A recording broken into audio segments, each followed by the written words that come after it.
দেখতে যেমন সুন্দর হয়েছে, খেতে তেমনই অসাধারণ। বানানোর প্রসেসটাও খুবই সিম্পল, স্টেপ বাই স্টেপ দেখতে থাকুন।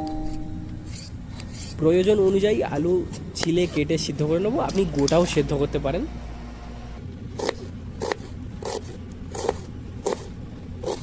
পেঁয়াজ, কাঁচামরিচ ও ধনিয়া পাতা ছোট ছোট করে কুচে নেব। আলু সেদ্ধ হয়ে গেলে নামিয়ে নেব, আর এদিকে ছোটো মোটো একটু ভাজার কাজটা সেরে ফেলবো। কড়াতে তেল দিয়ে তারপর পেঁয়াজ, কাঁচামরিচ এগুলো হালকা করে লাল লাল করে ফেলবো। তারপরে দেবো ধনিয়া পাতা। সবগুলো যখন ঠিক এইরকম হয়ে যাবে গ্যাস বন্ধ করে দেবো। এদিকে আলুটাতে হলুদ, গুঁড়ো লঙ্কা, জিরে মরিচ যত রকমের মশলা আছে দেবো। দুঃখের বিষয় আমাদের আলুটা এখনও সেদ্ধ হয়নি, যার কারণে আমাদের আবার সেদ্ধ করতে বসাতে হচ্ছে। সাথে পেঁয়াজ, কাঁচামরিচ, ধনিয়া পাতার যে ভাজাটা বানিয়ে রেখেছিলাম ওটাও ঢেলে দেবো। দুঃখিত, আপনি আলুটা ভালো করে সেদ্ধ করে নেবেন, তাহলে আমাদের মতো আর ডবল করে সেদ্ধ করতে হবে না, বাদবাকি প্রসেসগুলো সেমই থাকবে। এই যে দেখছেন, এটাকে কি বলবো বুঝতে পারছি না, আপনি আলু ভর্তার ঝোলও বলতে পারেন। যাই হোক, এর মধ্যে ময়দা ঢেলে এটাকে ভালো করে ফেটে মিক্স করতে হবে। একটা ডিম এমনি দিয়ে দিলাম, না দিলেও চলবে। একটা ডিম ভাঙবো, ভিডিও করবো এটা বল।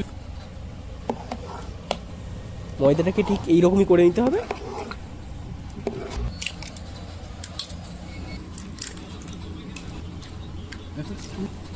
কিছু ডিম ভেঙে একটা পাত্রে ঠিক এইভাবেই ফেটে নেবে। কতক্ষণ কড়া গরম হয়ে গেলে কড়াতে একটু তেল দিলাম, তারপর ওই ঘোলা ময়দাটা কড়াতে ঠিক এইভাবে ছেড়ে দিলাম।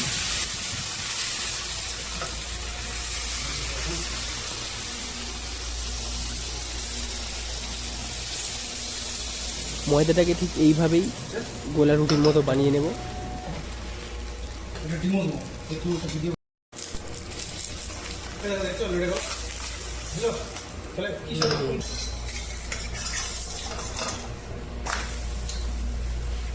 দেখতেই পাচ্ছেন রুটিটা খুব দেখতে সুন্দর হচ্ছে। একটু এক্সট্রা তেল দিলাম, আপনি না দিলেও চলবে।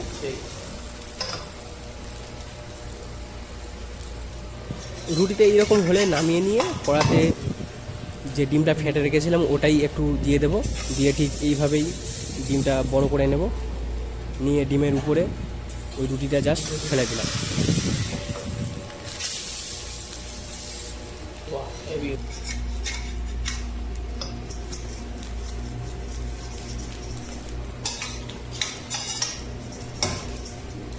তারপর রুটিটা একবার উল্টে দেব, কিছুক্ষণ পরে নামিয়ে নেব, বাস খাওয়ার জন্য রেডি।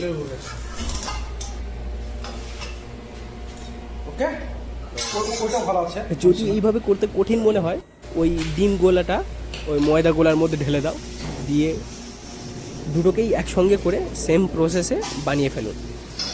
হেভি হয়েছে।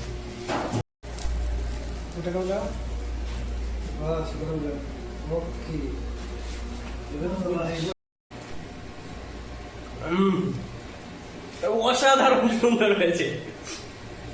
ছেলেরা বানাচ্ছি, আমরা বানিয়ে দেখে দিই না পরে খাওয়ার জন্য, বানাতে বানাতে আমাদের শেষ হয়ে যায়।